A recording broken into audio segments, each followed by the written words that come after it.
Cairn Review Print Speaking to the Blind, celebrating 40 years of audio newspaper production.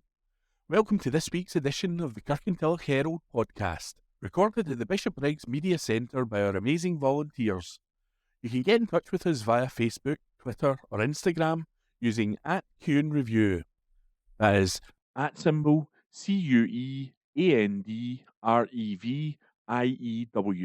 You can also contact us directly by emailing information@cuenreview.com. That is INFORMATION@CuendReview.com, or by calling 0141 772 3976. That's 0141 772 3976. This week's podcast, published on Wednesday the 19th of June 2024, is read to you by volunteers Alan, Hunter, Ian and Philip. Pupils get safety message. Pupils at Wallacewell Primary in Robroyston were reminded about the danger of playing in or near building sites. Taylor Wimpey West Scotland were at their school as work continues nearby at Monument Way, and the school summer holidays are due to start in just a few weeks' time. Derek Shind of Taylor Wimpey said, "Taking this type of proactive approach allows us to reinforce just how important it is for children to stay away from building sites and remind children that building sites are not playgrounds." Stalker told to stay away. A stalker with an interest in the KKK who tried to keep tabs on a teenage girl to stop her seeing black people has avoided jail. James Malcolm, 24, messaged the 18-year-old and another teenage girl between January 2022 and March 2024. The Snapchat text included a reference to the white supremacist group. Malcolm also patrolled an area in the north of Glasgow where his victim stayed in the hope that he would run into her. He later stated he did this to protect her from mixing with black guys. Malcolm, of Kirkintilloch, described to police about white power and that there would be another Rochdale up here. Malcolm pled guilty at Glasgow Sheriff Court to a single stalking charge. Last week, Sheriff Joanna MacDonald tagged Malcolm for 4 months, keeping him indoors between 7pm and 7am. He was also put under supervision for 3 years. The sheriff said, "The social worker took the view that the way to deal with this case was to remit it to a higher court, as this court does not have the powers available to it for an appropriate sentence. This was not an option to me, as the Crown decided to prosecute it in this form, despite your criminal record and the nature of the offence. I have no powers to impose what would have been appropriate, would have been a significant custodial sentence. I must try and impose a sentence to reflect the gravity of the offence which protects the victim and the public from you." A 5-year non-harassment order was also granted which prohibits Malcolm's contact with his victim. The court previously heard that Malcolm initially met the young woman with friends in Glasgow city centre. The pair also met on later chance occasions. It was stated that there were no romantic or intimate relations between them. Around March 2023, Malcolm messaged her on social media chat app Snapchat. Prosecutor Ian Matheson said, "He sent screenshots pertaining to the KKK and spoke about the 5 elements. She had no idea what these messages were about. She suspected that he wanted to engage in a romantic relationship with her. The young woman took screenshots of the messages and blocked Malcolm on social media. Malcolm then contacted another girl who knew the teenager and asked to see her. He also shouted at the girl and claimed that she was preventing him from seeing the other young woman. The girl also took screenshots of messages sent to her by Malcolm. Malcolm then went to the area in the north of Glasgow where he knew his victim resided. He came to the attention of police as he had been the victim of an assault. Malcolm was taken to hospital when inquiries were carried out about what happened, He told officers that he was in the area looking for the young woman, stating that he was chasing lassies. Mr. Matheson added, he said he needed to save her from black guys she has been out with. He said this is another Rochdale up here and that he hoped to bump into her. He described white power and that he wanted to protect her from mixing with black guys. Malcolm also made racial slurs. Contact was made with the young woman meantime, who handed over the screenshots to officers. Martin Hughes, defending, told the court that his client has an unhealthy interest in the organisation mentioned in the narrative. This week in history.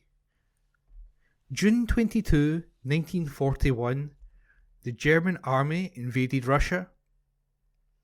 On this day last year, commemorations and celebrations took place across the country to mark the bittersweet 75th Windrush anniversary.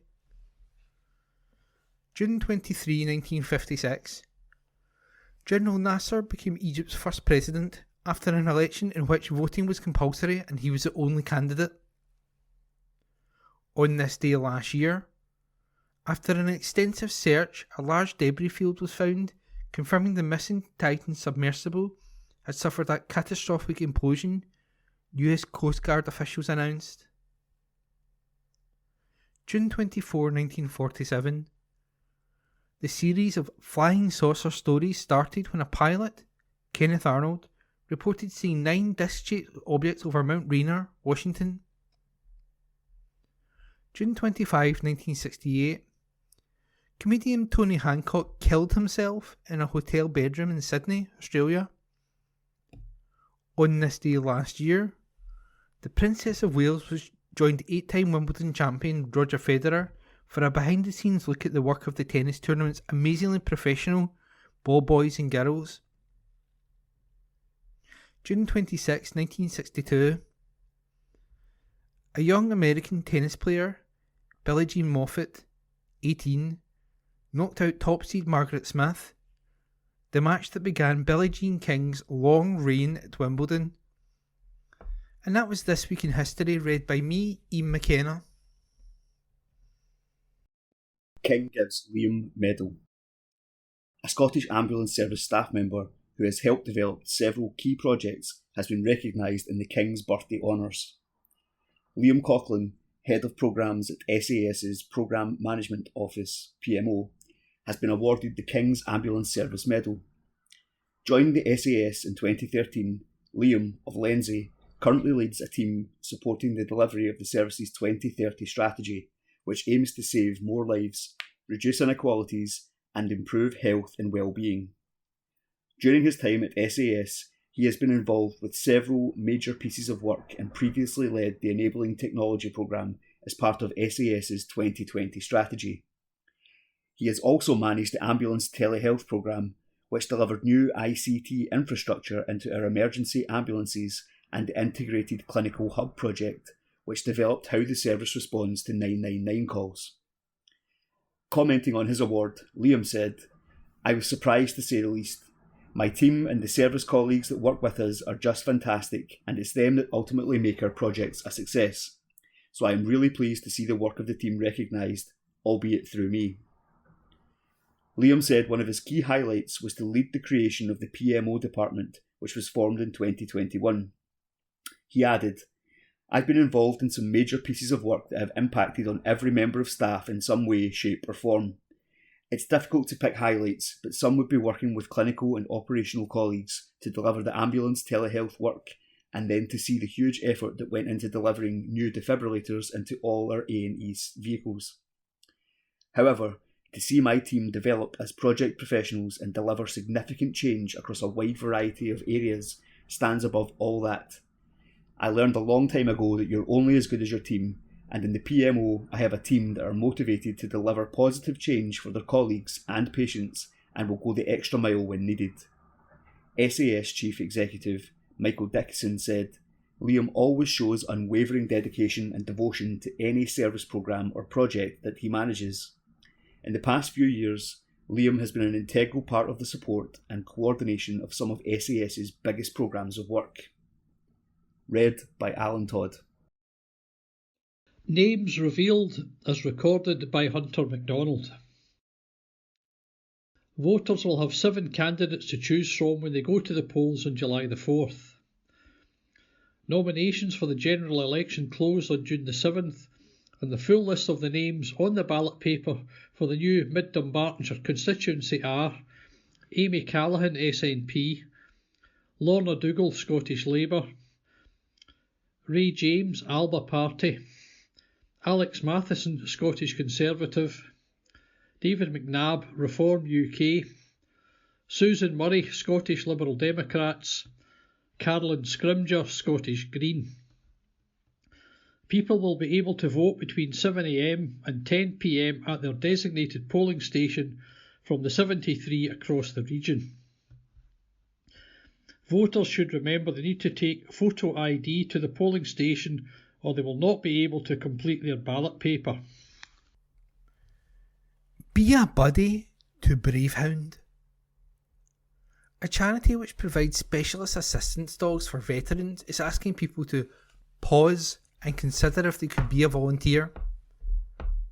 Bravehound, which was founded in 2013, works across Scotland but has its headquarters in Lennoxton. It is looking for short-term volunteers in this area to look after a dog before the pooch is then paired with former service personnel. The volunteers would be much needed Bravehound buddies.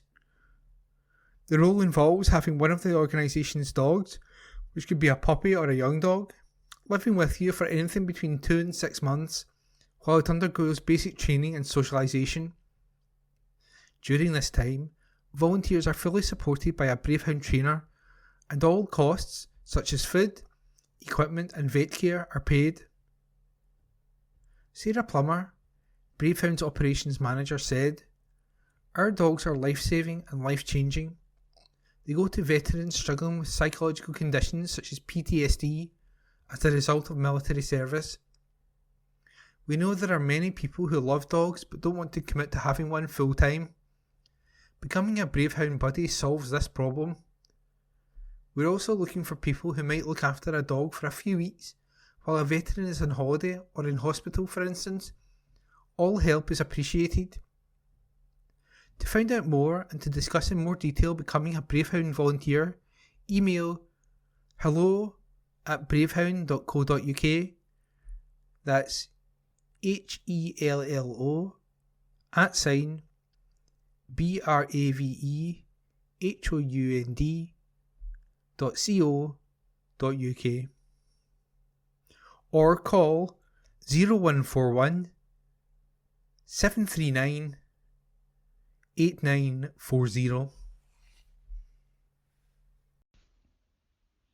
People living long and healthy. New research has revealed people in East Dunbartonshire have a longer healthy life expectancy than most other regions in Scotland. The information comes from the latest Health State Life Expectancies ONS report and has been compiled by Harlow Leisure Zone. Healthy life expectancy is described as an estimate of lifetime spent in very good or good health based on how individuals perceive their general health. The data revealed that people in East Dunbartonshire's average healthy life expectancy is 66.55 years. Highest in Scotland and the UK is Orkney at 74.35 years, with Nahin Aileen Shia and East Renfrewshire having the second and third highest average healthy life expectancies at 67.9 and 67.85 respectively. Glasgow City, North Lanarkshire and North Ayrshire sit at the bottom of the table with 56.7, 56.05 and 55.7 years. There's an 18.65 year difference between top of the table Orkney and bottom of the table North Yorkshire. Dave Marrington from Harlow Leisure Zone said, "There are many things people can do to live a long, healthy life. A healthy, balanced diet is the first thing to consider. Make sure you eat plenty of fruit, vegetables, whole grains, lean proteins and healthy fats. Make sure you exercise too. At least 150 minutes of moderate or 75 minutes of vigorous activity will do the job. Don't forget about sleep either. Aim for 7 to 9 hours of good quality sleep per night. Homes unveiled. More properties have been released for sale on Avon Homes development at Darragh Fields. House builder Avon Homes Scotland is showcasing 2 new 5-bedroom family detached homes for sale at its 57 million 167 home Darragh Fields development in Rob Royston. Located just off Daffodil Place, Rob Royston, the site will eventually have 167 homes, featuring 12 of the developer's house types. Offers a mix of 3, 4 and 5 bedroom family homes. The new homes to view are the Rothsay at £395,000 and the Stirling, which is available at £440,000. Both homes benefit from Avon Homes' practical design and energy efficiency and are available with a range of incentives, including part exchange, LETT paid, a floor package worth up to £7,000 and a £5,000 gift voucher for either IKEA or John Lewis. Choir rocking into the summer. A concert will help to raise money for Scottish Women's Aid and St Gregory's Food Bank. Organised by Mulgine Bearsden Rock Choir members, it takes place tomorrow, Thursday at 7 p.m. and will last an hour at the New Kilpatrick Church in Bearsden. It is not ticketed, although donations will be accepted on the door. Jennifer Scowler leads the choir and has done since she started it 13 years ago. She said the choir continues to grow from strength to strength, and it's so wonderful to have so many loyal members that stay with the choir year after year. Anyone who loves to sing is welcome to join us, and our summer performance is open to everyone, not just friends and family. 380 years of Old Kirk. People can step back in time as they explore one of Kirkintilloch's most iconic buildings. The Old Kirk Museum in the town is hosting a free exhibition until August 8th to mark the 380th anniversary of the building. The structure is Category A listed, which is given to buildings of special architectural or historic interest which are outstanding examples of a particular period, style or type. It began life as St Mary's Parish Church in 1644, designed to resemble the shape of a Greek cross with traditional Scottish crow-stepped gables. The 1644 date stone is still visible on the exterior south gable wall.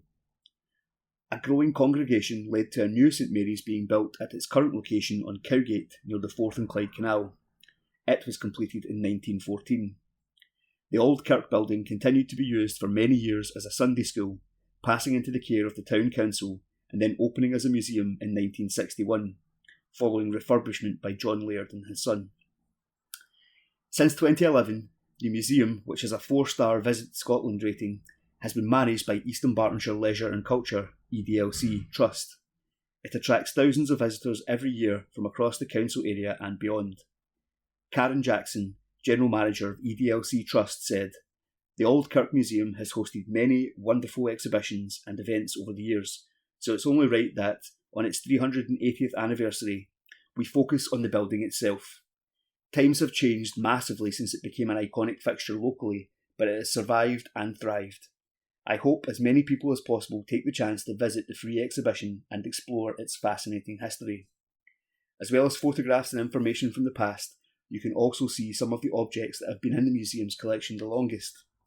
The Old Kirk has a permanent display on the history of Kirkintilloch, including one of the iconic red telephone boxes created by the Lion Foundry, and a changing exhibition space which showcases work by a range of local, national and international artists.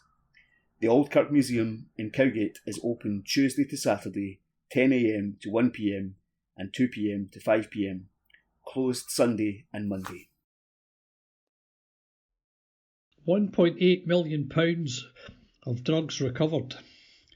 A man was arrested after police seized drugs with a street value of £1.8 million. Officers were acting on information when they raided a house in Wallacewell Road, Rob Royston, on June the 6th and recovered 22.8 kilograms of the Class A drug. A 38-year-old man has been arrested and charged in connection with the offence. Detective Chief Inspector Laura Sands of Police Scotland's Organised Crime and Counter-Terrorism Unit said, "This is a significant recovery and sends a clear message that we will not tolerate illegal drugs in our communities. Our officers are determined to protect members of the public from this harmful criminality. We will continue to work with partner agencies to tackle this issue. Information from the public is absolutely crucial to our work, and we would continue to urge anyone with knowledge or concerns about drugs in their area to contact Police Scotland on 101. You can also speak to Crime Stoppers anonymously on 0800 555 111. Community celebrates 100 years of girl guiding. A century of girl guiding in Torrance was celebrated by those involved with the organisation. Members and volunteers past and present took part in a series of events in recent weeks, with the first an afternoon tea on May the 12th at the Broadcroft Hotel in Kirkintilloch, which was attended by 73 guests. Some travelled from as far as Hampshire and Frankfurt to reunite with their girl guiding friends at the gathering. Special guests included Clara Gillespie, the oldest former girl guide in Torrance, who had the honour of cutting the celebratory cake, alongside 11-year-old Niamh Foy, a member of the second Torrance Guides. The moment was particularly poignant as Niamh's grandmother was also a former Brownie, guide and Tawny Owl in the village. Memory boards, packed with pictures and memorabilia from decades past, offered a visual journey through the rich history of girl guiding in Torrance. The second event was a district 100th anniversary party on May the 30th for rainbows, brownies and guides, leaders and parents, which 75 people attended. The festivities continued at Saturday's Campsie show, where second Torrance girl guide Maya Lennox was crowned this year's Torrance Gala Queen. The 13-year-old has been involved with girl guiding since 2016, when she joined Rainbows at the age of 5. She was the first in her unit to make her promise to Makaton. Mia, who is a pupil at Woodland View High School, was joined at the Campsie show by fellow girl guiders Lucy Campbell and Lila Finlay, who were her attendants.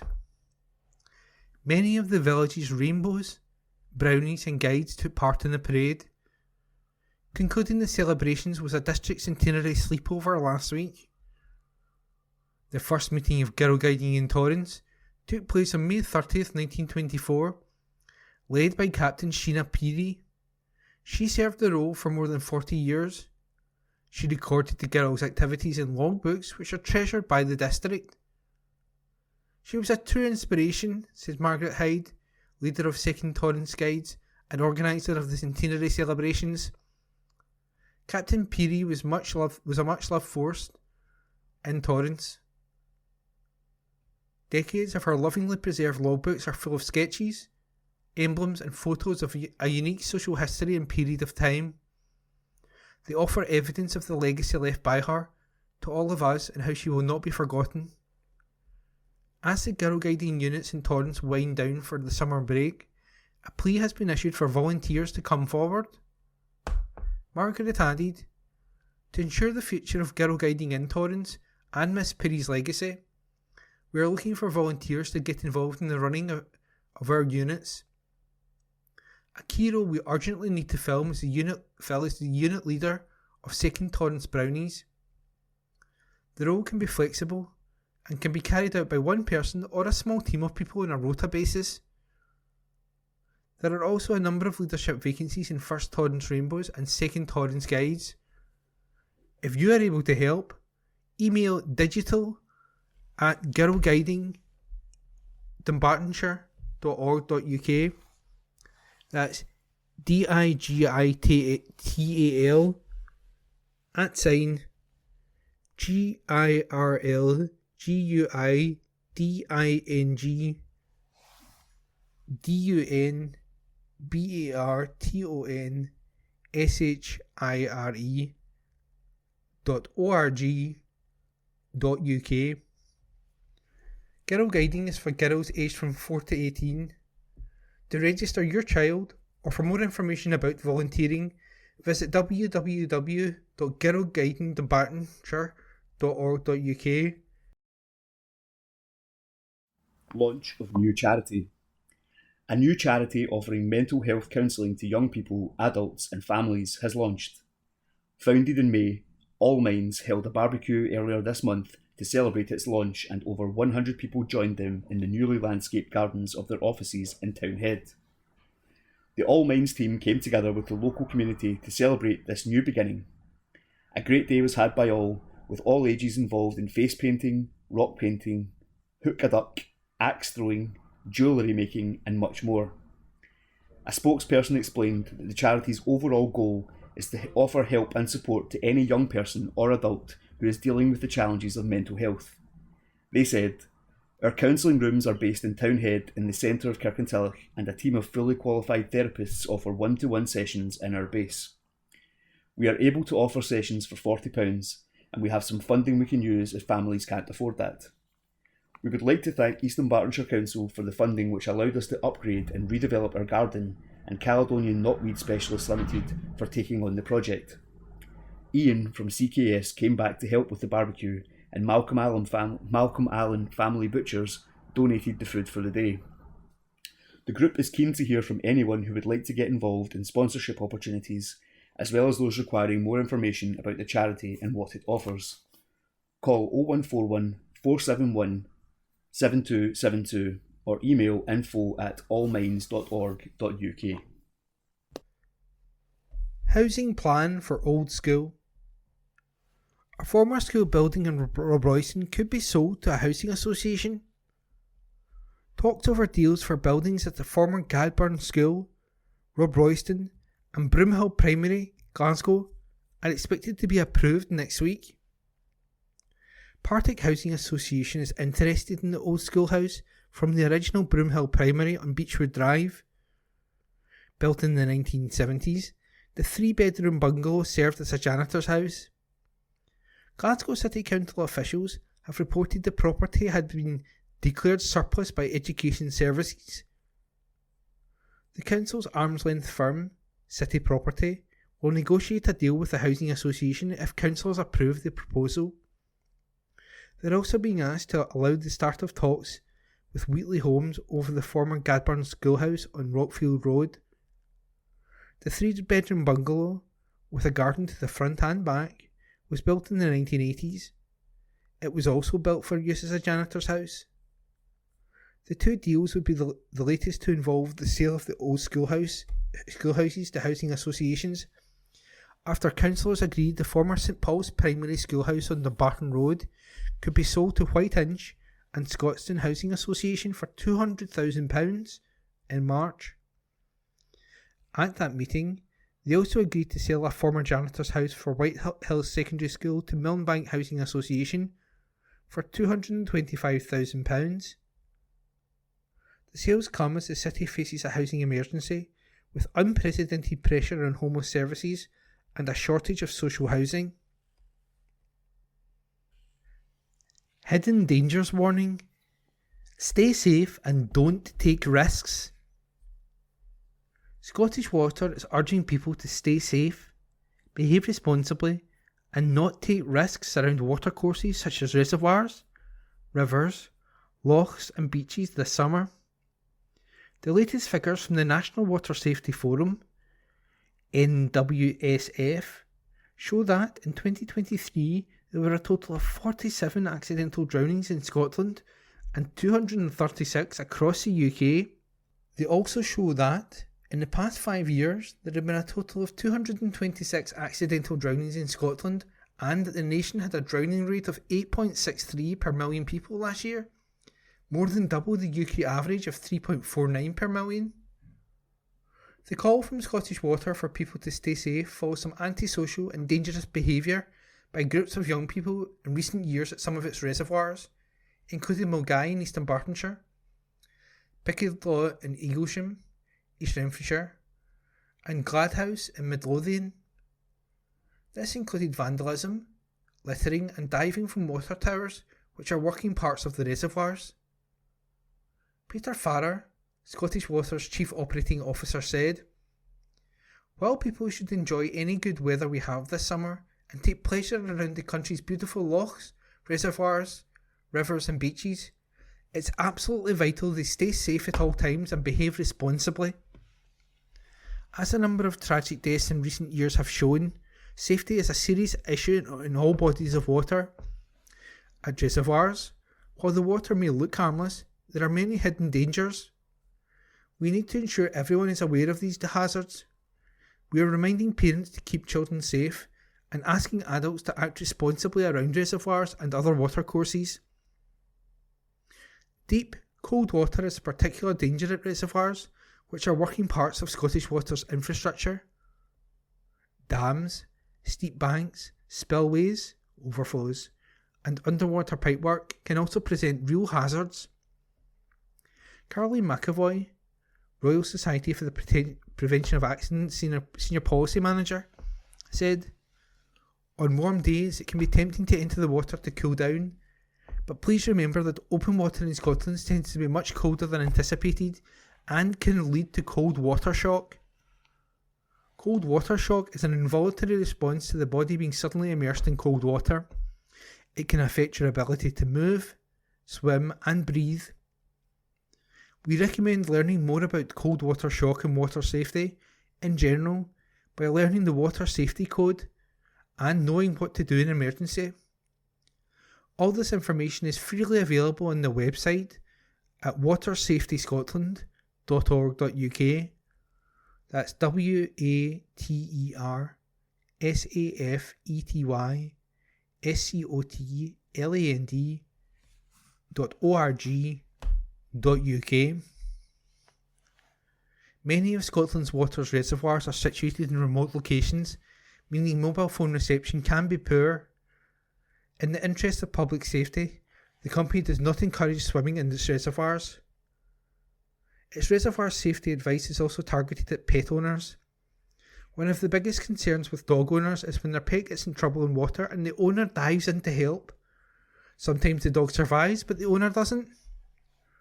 The Royal Lifesaving Society UK is backing Scottish Water's advice during its annual National Drowning Prevention Week campaign from June 15th to 22nd.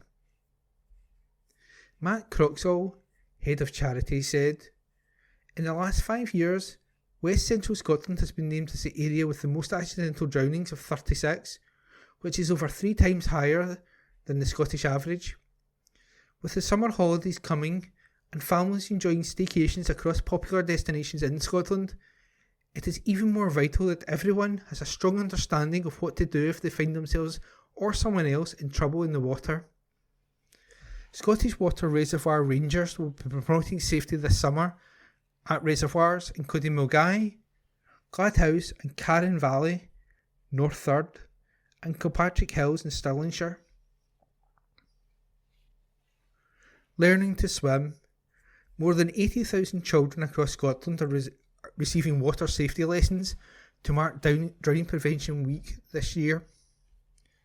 The Learn to Swim National Framework, a partnership between Scottish Swimming and Scottish Water, is driving a major push to teach kids across the country. Ewan Lowe, Scottish Swimming CEO, said, "With Scotland's abundance of coastlines, lochs, rivers and reservoirs, it's absolutely vital that children learn water safety. As summer approaches, many kids will be eager to swim, so we're on a mission to prove that the skills for them to do safely and confidently." Lessons being delivered across Scotland this week will be specifically tailored to integrate crucial water safety skills. For more information on Learn to Swim, visit learntoswim.scot. That's LEARNTOSWIM.SCOT. Finding the words to help parents who are grieving. Most people who know someone affected by pregnancy or baby loss in Scotland want advice on starting conversations sensitively. According to a survey published on Monday by the charity SANS, which works to save babies' lives and support bereaved families, 74% of people would like advice. The charity has launched its Finding the Words campaign during its annual SANS Awareness Week to help everyone feel more confident to start these important conversations. A lack of conversation about bereavement matters because of the impact on bereaved parents when no one asks about their loss. Just under a third, 27% of people surveyed in Scotland who had been personally affected by pregnancy or baby loss said they felt isolated or lonely when no one asked them about what had happened. Significantly, those parents who did have the opportunity to talk about their loss said they felt relieved to be able to talk about what happened, 59%, that they and their baby mattered, 50%, and that a weight had been lifted, 19%. Clea Harmer, SAN's chief executive, said, "Talking to someone about pregnancy loss or the death of their baby can sometimes feel difficult, and you might be worried about saying the wrong thing. But bereaved parents tell us that when friends, family and colleagues reach out and connect, it lets them know they aren't alone with their grief. It can be as simple as saying, 'I'm so sorry, would you like to talk about your baby?' The good news is that pregnancy and baby loss is no longer a taboo subject in the way it once was. We are now seeing the subject being featured in storylines on TV soap operas. Celebrities and social media influencers are using their platforms to talk about their experiences, and many more bereaved parents feel able to openly share about their losses on social media. This all helps to break the silence, but there are still barriers to talking about pregnancy and baby loss. Our Finding the Words campaign will give everyone simple ways to show bereaved people that they care. To find out more, visit the SANS website. King is our patron. Cancer charity Walk the Walk is delighted that His Majesty King Charles III has been confirmed as the charity's patron. As the former Prince of Wales, His Majesty first agreed to become Walk the Walk's patron in 2004.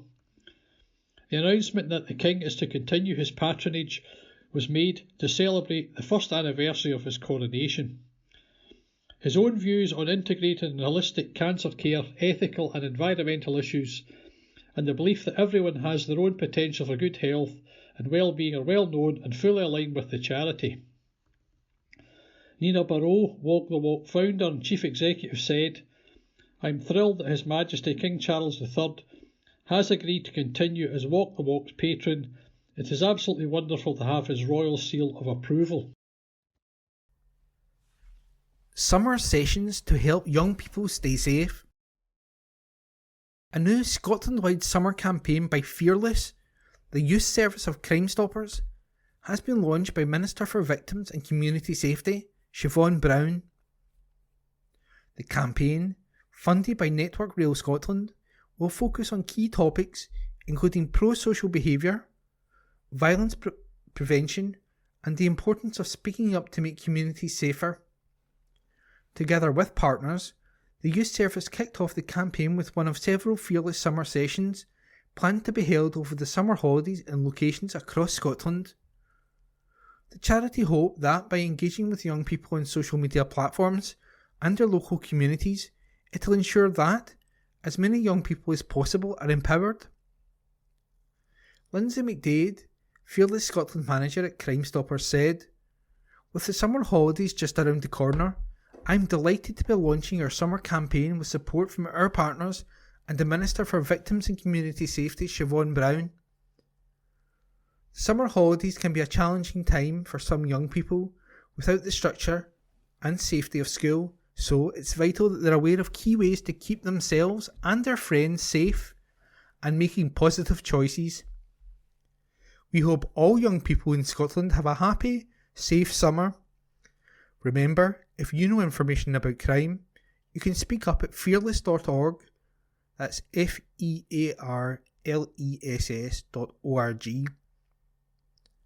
100% anonymously, 24/7, 365 days a year." Siobhan Brown, Minister for Victims and Community Safety, added, "We want all young people to enjoy their summer break responsibly so they can have fun while keeping themselves, their friends and their community safe.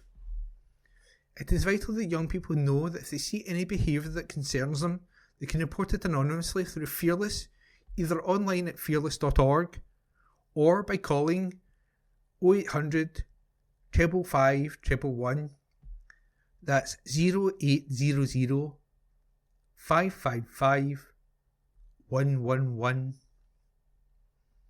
Innes Keith, Health, Safety and Environment Director at Network Rail Scotland, added, "We're proud to be supporting the campaign.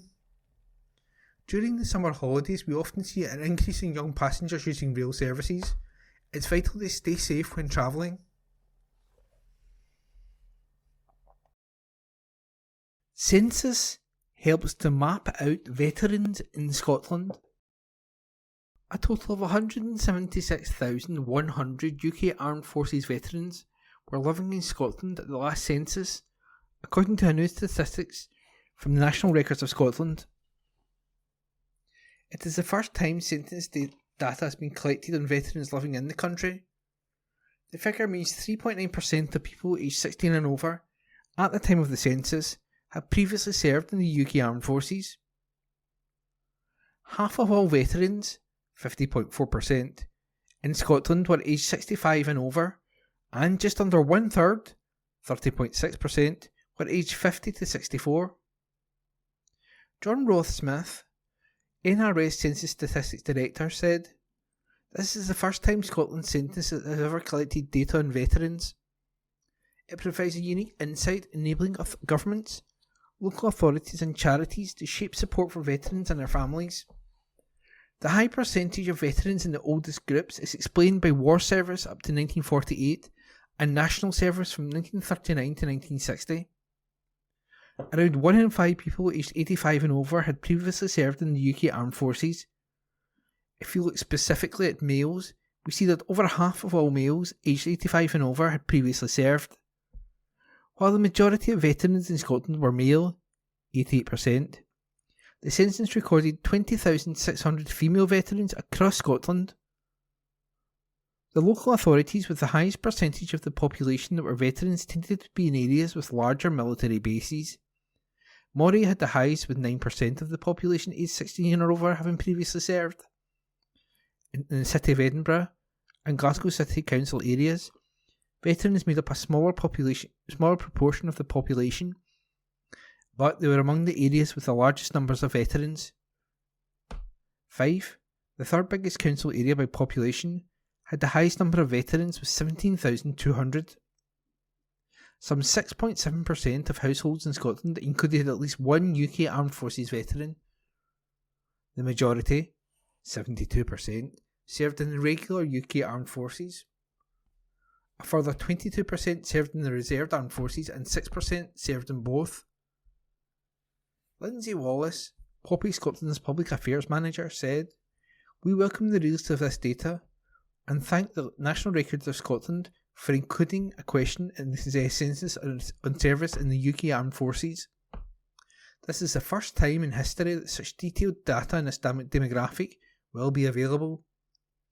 But, of course, what we do know already is the needs of Scotland's Armed Forces community are multiple and complex in nature. In the previous year, we supported more than 1,500 beneficiaries. That's more than 4 beneficiaries every single day of the year.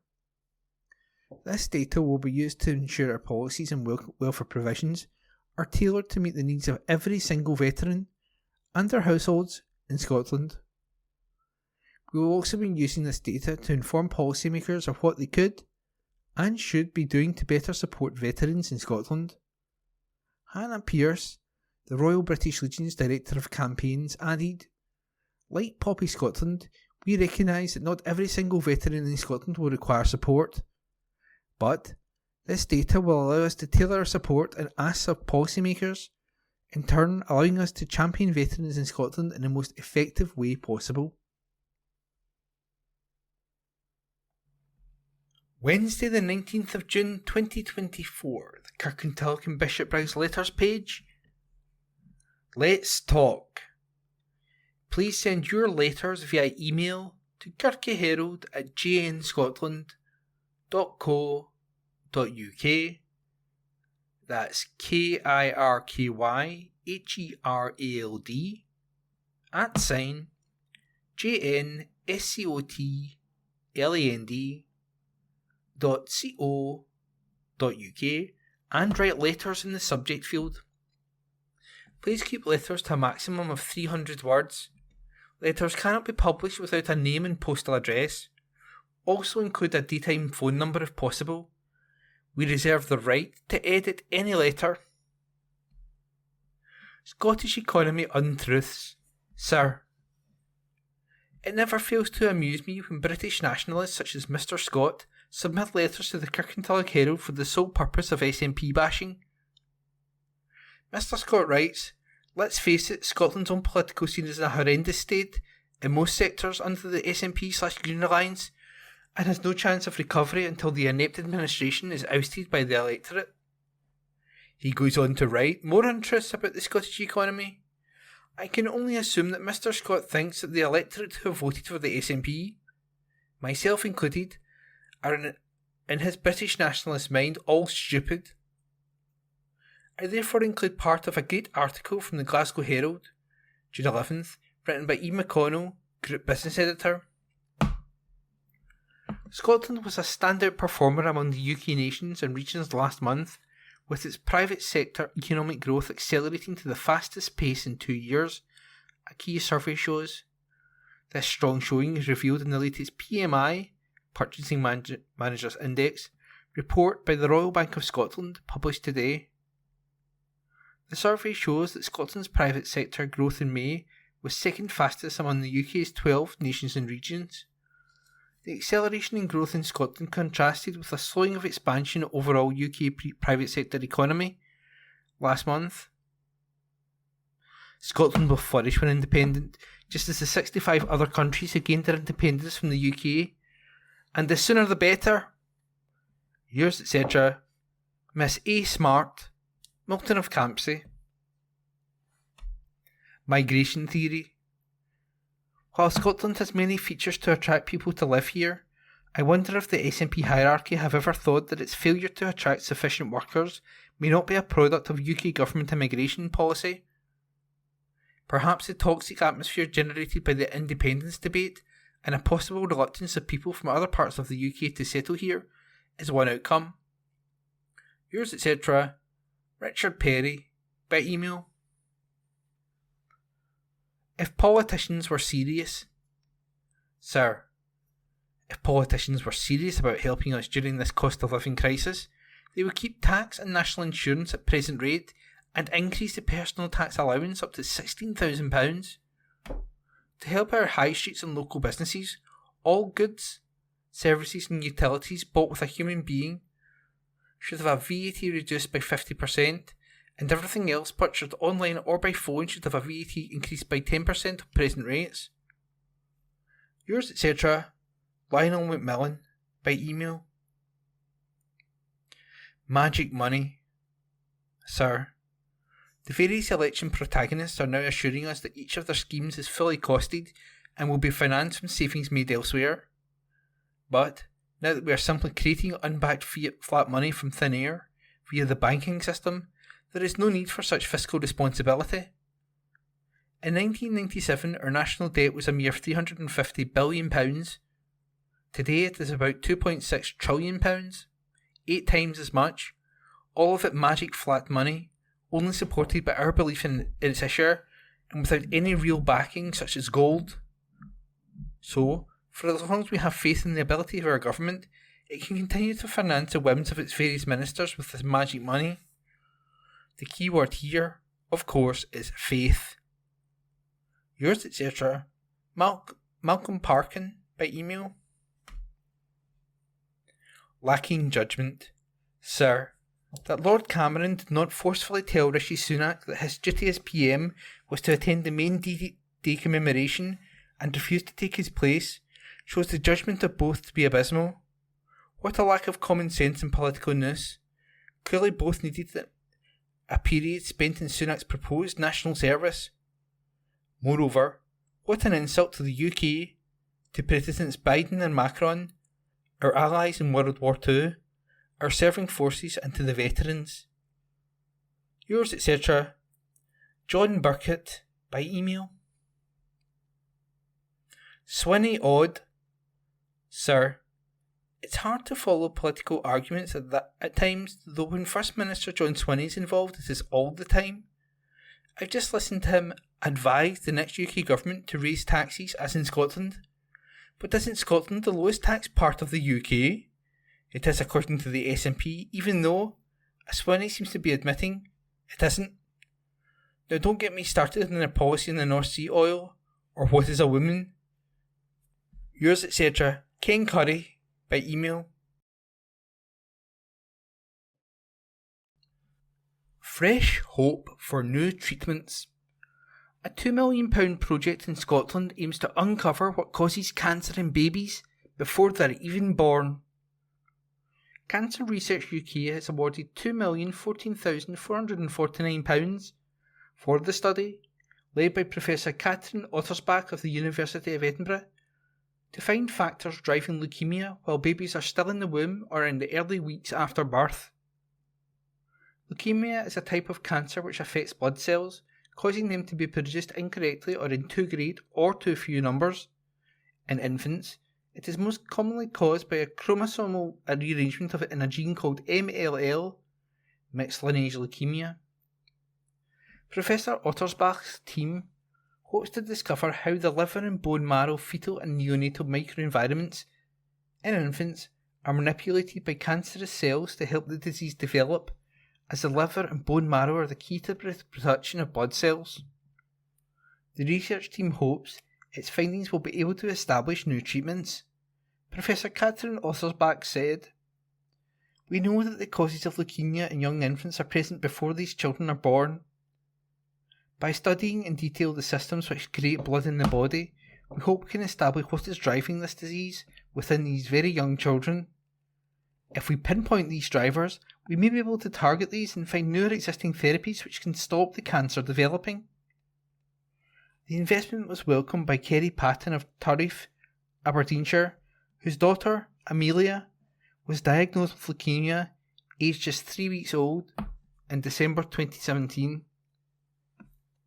Amelia had two types of leukemia: acute lymphoblastic leukemia and acute myeloid leukemia. After 2 stem cell bone marrow transplants, she's cancer free and just finished primary 1. Kerry said, "To be told our baby had 2 types of cancer was devastating, but Amelia has been a fighter from the day she was born. If this research can help other children, that would be fantastic." Leukemia is the most common cancer in children. Dr. Catherine Elliott, Cancer Research UK Research Director, said, "This will hopefully set us on the path to treatments, offering hope to families now and in the future." Race remains majority in hate crime. A report on hate crime in Scotland 2023-24 has just been published. It brings together figures on race crime and on crime motivated by prejudice related to religion, disability, sexual orientation and transgender identity, reported up to March 31st this year. In 2023-24, the total number of charges reported was 5,992, 1.5% more than 2022-23. This is the highest number of reported since 2011-12. The majority of hate crime charges contained a racial element. However, the proportion has decreased from the last 10 years, from 73% in 2014-15 to 57% in 2023-24. Sexual orientation aggravated crime is the second most commonly reported hate crime. The proportion of hate crime charges containing prejudice to sexual orientation increased from 16% in 2014-15 to 30% in 2023-24. Good day to you. It's Philip here, reading the church news in the Kirky Herald newspaper. And there's not so many church news this week. Maybe God's taking a holiday. And first, we go to the Church of God in Kirkintilloch at Regent Hall, Regent Street. Our coffee corner is now closed for the summer break and will recommence on Wednesday, August the 21st. Our next Sunday service is on June the 23rd at 11:30 a.m. and the speaker will be Dr. Carol Smith. A warm invitation is to all who are able to join us for a message from the Bible. For up-to-date and further information on our services, visit our website. Yes, the usual www.regenthall.org.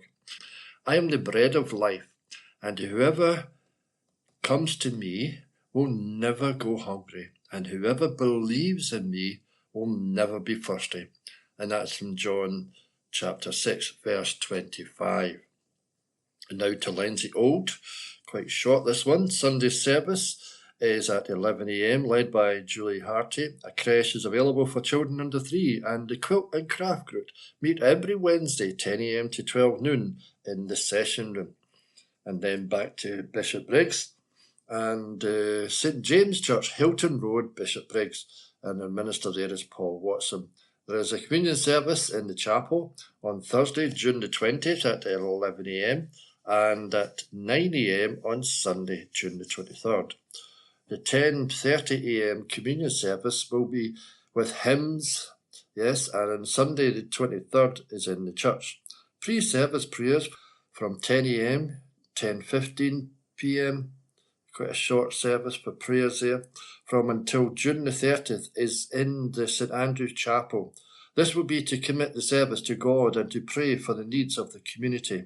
Everyone is welcome to come along to any of these services.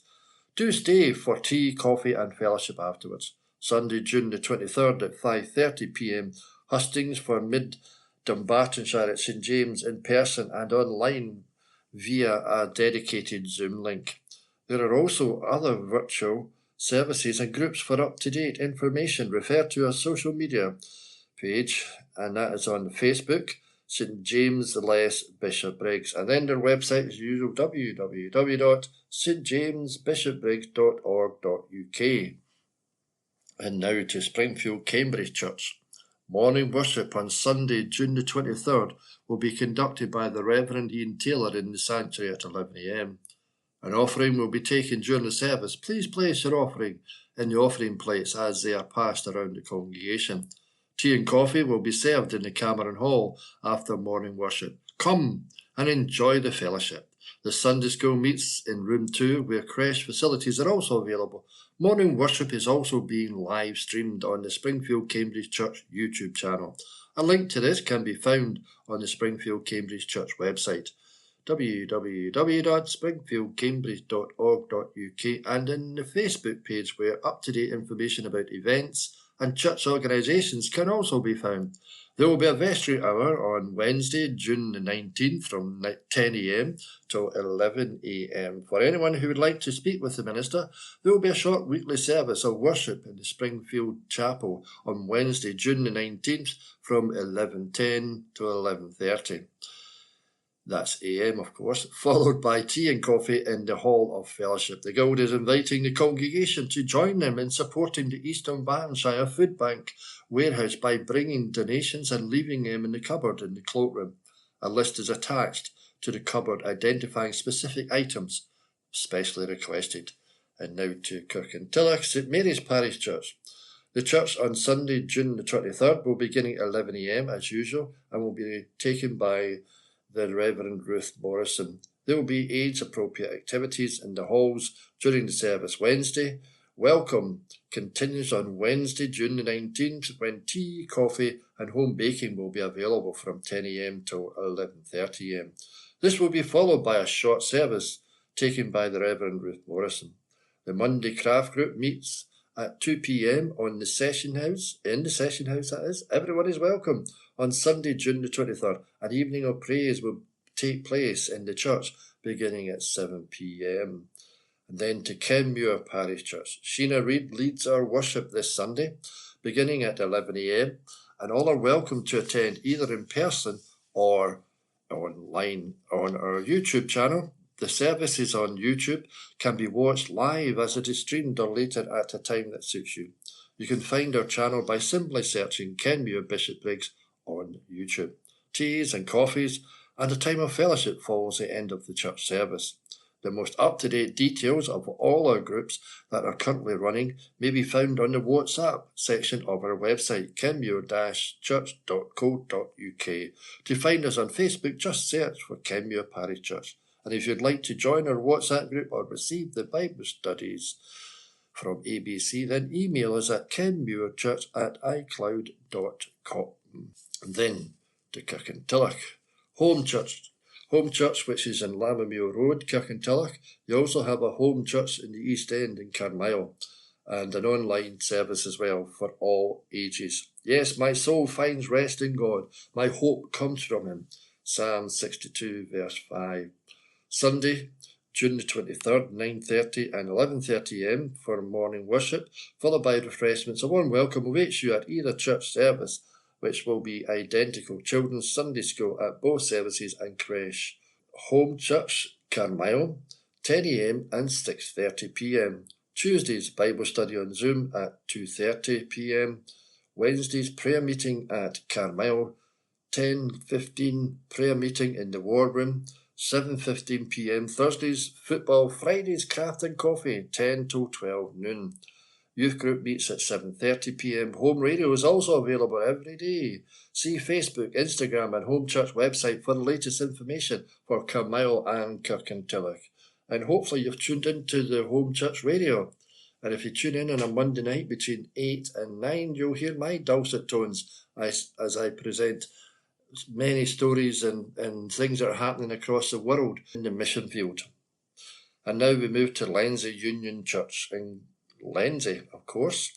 And the services are joint services throughout the summer for July. So July only. July the 7th, 11am, Lenzie Old Parish. July the 14th, 11am at the Old Parish. July the 21st, Lenzie Old. July the 28th, Lenzie Union. August the 4th, Lenzie Union. August the 11th, Lenzie Union. And cluster group service, we invite our friends from Lenzie Old, St Mary's and St David's Memorial Park churches to these combined services. Then we move to the outskirts to Milton or Campsie and their church there. They thank all who came to Fruitarama last Sunday. Our next Go Mad event, Polarity, will begin on Sunday, July the 28th and run through to the concert on August the 8th. And these are events for kids and the youth in the area. Cafe Connect is on Tuesday morning. This is the final meeting of the session and everyone is invited to Go Mad, open afternoon on Sunday, August the 4th from 2pm onwards. Time to pray is on Wednesday evening at 7pm. This will be followed by a Teams meeting at 7:45pm. Preparations are now being made for SU Camp at Gowan Bank during the first week of school holidays and Go Mad Polarity beginning July the 28th. Our Summer Sunday series is on early church. The next Sunday we meet Saul on the road to Damascus. Send us a picture of yourself with a light of any description. Then lastly to Colston Well Park Church. All are welcome to our summer services at Colston Well Park Church starting at 11am. The service will be conducted by the Reverend Malcolm Cuthbertson, followed by tea and coffee in the hall after the service. The Art Club has now closed for the summer season and will restart in late August. If, however, you're interested in joining the Art Club, please give Ramsey a call on 07709 584 680. For more information, this Wednesday the Colston Tea Break continues from 11 till 12:30pm. And everyone is welcome to come along for good food, good chat and good company. And of course it's free. Thank you for staying tuned thus far for the church news here in the East Dunbartonshire area. Glad to have you along. Hope you are interested in some of the church events that are happening.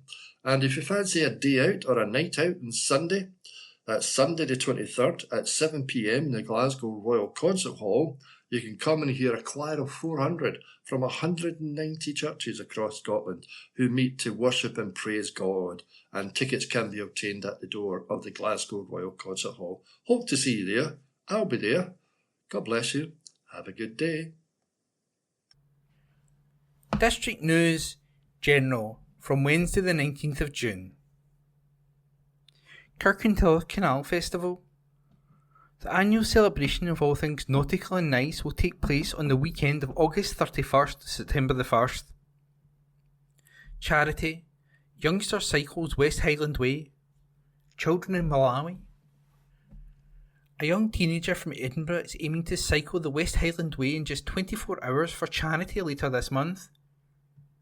Cameron Hutchison, 13, and his dad Colin, 55, are taking the challenge on mountain bikes for international school feeding charity Mary's Meals in the last week of June.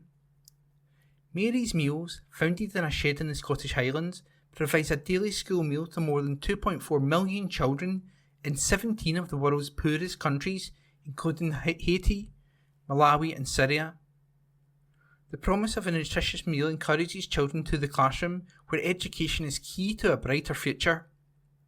Cameron plans to support the charity by cycling the 96-mile, 154 kilometres, route from Mogai to the foot of Ben Nevis in Fort William with 4,312 metres, 12,143 feet, of ascent along the way, non-stop. Kind-hearted Cameron says, "I really enjoy riding my bike and I love that Mary's Meals supports the world's poorest children. Doing something for charity always makes me feel better, but also reminds me of how fortunate I am. Hikers normally take between 4 and 7 days to complete the trail, or 3 to 4 days to complete it by bike. I'll be aiming to cycle the whole route in just 1 day. My little legs are going to be working hard." Throughout June, Mary's Meals is running its annual Active Challenge. From Dalmally to Malawi. By signing up to the challenge, participants will take part in a virtual journey from Dalmally, the village in the Highlands where Mary's Meals was founded, only 12 miles away from the closest point in the West Highland Way, to Malawi, where the charity served its first life-changing school meals.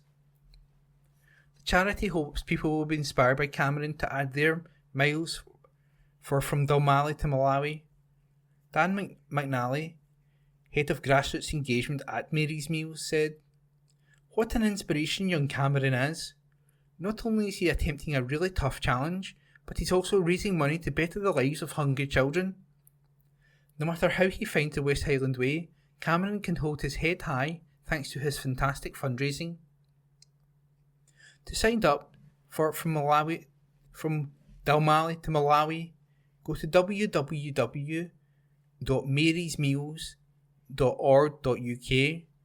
That's www.marysmeals.org.uk to donate to Cameron's fundraiser. Visit www.justgiving.com. St Columba's Men's Club. St Columba's Men's Club of Kirkintilloch meets in the halls of St Columba's Church on Old Isle Road, and it is not necessary to be a church member to join.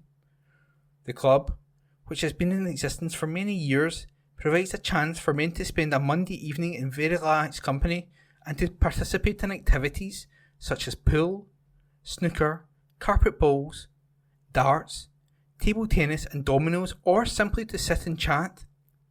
The membership comes not only from Kirkintilloch, but also from Lenzie, Cumbernauld, Milton of Campsie and Bearsden. All men welcome. Day of Embroidery. The Royal School of Needlework is the international centre of excellence in the art of hand embroidery and will be running a free stitch social at the Glasgow Art Club on Saturday, June 22nd, 10 a.m. to 4 p.m. Come with your friends or on your own for 5 minutes or all day. You can bring along any embroidery work with you, join others on a project at the venue, or simply socialise with fellow stitchers. Entry to the event is free. Just ring the Glasgow Art Club doorbell on arrival. Refreshments will be available for purchase at the venue. On the day, Stitch social visitors will also be invited to add more stitching to the Processions banner, which was created by RSN Scotland students for the March in 2018 in Edinburgh. Processions was a mass participation artwork that took place across several British cities. Tens of thousands of women marching, forming a living portrait of women in the 21st century and a visual expression of equality, strength and cultural representation. It celebrated 100 years of when women won the vote. Those marching wore the purple, green and white colours of the suffragette movement, with many holding banners which they had created, including RSN Scotland. The Glasgow Art Club, founded in 1867, is a private members club for artists and non-artists interested in the creation and enjoyment of art, all illustrative arts, sculptures, poetry, prose, plays, music, song, choreography and dance. Each year, the venue holds a range of exhibitions, events and concerts, such as RSN Scotland's Stitch Social. Glasgow Art Club is located at 185 Bath Street, Glasgow, G2 4HU. For more information on the event, visit the RSN website, RSN Stitch Social Scotland. The Royal School of Needlework teaches hand embroidery at all levels, from short courses for beginners to professional courses for students looking for careers in the world of needlework. Students can learn with the Royal School of Needlework around the UK, including online. For more information, visit royalneedlework.org.uk. Fashion and Beauty pop-up event. If you are looking for a fun day out in Glasgow this summer, which will also raise money for a good cause, why not go along to Adelaide's on Saturday, August 10th? There will be music, local fashion, food, crafts and creative brands, drink and beauty stalls, as well as a photo area and prize raffle with some brilliant prizes up for grabs. This summer fashion and beauty pop-up event has been organised by NSPCC Friends of Glasgow fundraising group and takes place between 10 AM and 3 PM at 209 Bath Street, G2 4HZ. Funds raised will be used to support vital services provided by the NSPCC, including Childline. Event tickets cost £10. Beyond Van Gogh, the immersive experience. Art lovers are to be given more chances to see Beyond Van Gogh after huge demand for tickets for Scottish premiere. A thrilling multimedia show which plunges visitors into the world of Vincent van Gogh is set to have its run extended. Beyond Van Gogh, the immersive experience, is being staged at Glasgow Scottish Event Campus, SEC, where it will open on Thursday, July 11th. It was due to enjoy a 25-day stay at the prestigious venue, which is Scotland's largest exhibition centre. But demand for tickets has proven so high that the decision was made to extend its run for an additional 3 weeks. It means the unmissable experience will now be open to visitors daily until Bank Holiday Monday, August 26th. Van Gogh's works are rendered into three-dimensional, fully immersive scenes that swirl and flow with exhilarating colour and movement. Beginning in the introduction hall, visitors connect with Vincent van Gogh through personal letters he wrote to his brother and greatest supporter, Theo. Visitors then move into the heart of the exhibition, the immersive room, where Van Gogh's paintings are freed from their frames to dominate the space and fully immerse the audiences in his work, awakening their imagination in a dreamlike way as they are enveloped in colourful flowers, cafes and stunning landscapes, shifting and swirling across the projection-swathed walls and floor. Book now at www.beyondvangogh.com. That's www.beyondvangogh.com. Meet Jarvis, a charming 8-year-old crossbreed. Playful Jarvis needs a home. Jarvis has a friendly and playful nature and is sure to win your heart. He's currently seeking a loving home where he can be the centre of attention as the only pet. Jarvis is full of energy and enjoys exploring and investigating during his walks. While he's super playful, he can be a bit nervous around other dogs, so he thrives on walks in peaceful and quiet areas. Jarvis is fully house-trained and can be left alone for up to 4 hours, although he would prefer someone to be home most of the time for companionship. Car rides are an exciting prospect for Jarvis, as he's always ready for new adventures. If you think you could provide a home for Jarvis, please contact Dogs Trust West Calder on 01506 873 459. Sport. Ladies football. Walsh extends her stay at City. Irish defender Claire Walsh has signed a new deal at Glasgow City, extending her stay into a fourth season. Walsh is coming off the back of an injury-hit campaign, but remains an integral part of the squad. A product of the American college soccer system, Walsh arrived at City from Peamount United. Walsh was part of City's title win in the 2022-23 season, and head coach Leanne Ross admitted losing her for much of last season was a huge blow. She told the club's website, "In the time Claire has already spent here, she has shown the fans the quality she adds to the team on the pitch, whilst we see every day the professionalism, experience and leadership she brings to the dressing room." After playing such an influential role in our 2022-23 title-winning season, it was a huge blow for us to lose Claire to injury for the majority of last season. Having her back fit and ready for the start of next season will feel like having a new signing in the building and be a massive boost to everyone at the club. I'm so happy Claire has extended her stay at Glasgow City. We all know the high standards she holds herself and her teammates accountable to, and the positive influence she can be on the group.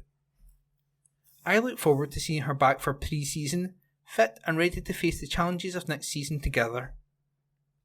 Meanwhile, Kenzie Weir and Charlotte Wardlaw have returned to their parent clubs following their loan spells from Everton and Chelsea respectively. Ross said, "With Charlotte and Kenzie arriving on season-long loans from WSL sides, we had high expectations around what they would contribute to the team, on and off the pitch. You only have to look at the trust we placed in both players and the significant amount of game time they earned this season to know they both more than delivered on our expectations." Rossville youngsters complete a quadruple. It has been a trophy-laden campaign for Rossville City 2011s in their first season playing competitive 11-a-side football. The youngsters were the Invincibles in the Central Scotland Football Association A Division, with 23 wins from 24 games and only one draw, spoiling a perfect record. As well as their league triumph, the boys will be dominant in the cup competitions. City came out on top of the 466 teams entered at their age group to become the Scottish Youth Cup winners. In addition, they were also League Cup and Regional Cup winners to complete a quadruple. In total, the team played 45 games, winning 43, with 2 draws, and their only disappointment was a penalty shootout defeat. During the season, they averaged more than 6 goals a game, as they found the back of the net 279 times, while, at the other end, only conceded 55.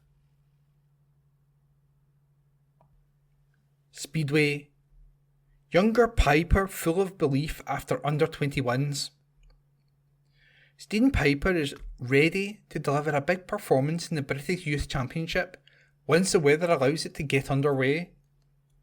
The first standalone round in 2024 was due to take place at Ashfield on Sunday, but was postponed due to rain. A new date for the meeting is to be arranged, meaning the opener could now be in Birmingham on July 15th. Piper, younger brother of Glasgow Tiger star Ace, says his recent experience in the British Under-21 meeting gives him the belief to deliver in the 500cc class. The 15-year-old, who rides for Ashfield in the NGL and Scunthorpe/Sheffield in the NDL, said, "I felt I did really well in the British Under-21 a fortnight ago. I was one of the youngest riders to ever be in the final and I scored 3 points. I also thought I was on the pace in all the races, so I know that my level is pretty good. It won't be easy. There's some really good riders in my class, so I know it will be tough. I've done a lot of laps at Ashfield, so I should feel confident there, and it's always good to race on your home track. I really want to do well in my home round, but I won't set myself any big targets. I just want to make some good starts and make it easy for myself. Hopefully, I can get to the final. That's my only aim." Glasgow Tigers return to action with a double header against Berwick Bandits this week in the Championship. The first match will be hosted at Ashfield on Friday before the Tigers travel to Sheffield the next day. Article by Phil Lanning. Junior football. Ashfield Old Boy is the new manager. Ashfield has appointed Neil Shoneyville as its new manager following the departure of Michael Oliver. Shoneyville is no stranger to the club, having played for them in the 2016-17 season and has been a regular visitor ever since. He steps back into the dugout having been a player and then manager at Les Mahigo Juniors for 7 years before leaving to play for Newman's United in the latter half of last season. Shoneyville admitted he was delighted to see the Gow team he built go on to win promotion from the West of Scotland 3rd Division under Duncan Sinclair. He said, "I was over the moon to see Les Mahigo going up. It was mostly my team, so I knew the boys had it in them, but I just felt they needed a new voice in the dressing room, and Sinky did a great job." Last season, Ashfield just missed out on promotion to the Premier Division, prompting Oliver's move to Darvel. Pre-season training got underway on Saturday, as Shoneyville prepares to have a crack at getting them up this time. However, he is unlikely to be taking an active part on pitch at this level, despite impressing in the 4th Division for Newmains. Shoneyville said, "When the Ashfield job came up, I put in my CV as I was keen to return to the club. I know there is a good committee here, and I would often come and watch when Les Mahigo didn't have a game, so I was no stranger to the place. There has been an overhaul of the squad from last season. A few left and a few went with Mick to Darvel, as you'd expect, but we had a squad of 20 ready for the start of pre-season. We're working hard to get a couple more, but we'll be ready for when the season kicks off on July 27th. It's going to be difficult to win promotion with the likes of Kilwinning Rangers, Rob Roy, Irvine Meadows and Kilburney Leadside sure to be up there. There are all Premier Division clubs, so it will be very tough. We'll just be trying to finish as high up as we can and see where that takes us. I won Player of the Year after my 15 games at Newmains last season, but I think having turned 42 on Sunday, playing at this level might be a bit too much for me now." That concludes this week's edition of the Kirkintilloch Herald podcast. Please remember to subscribe to our channels at Tune Review and to tell your friends about our service.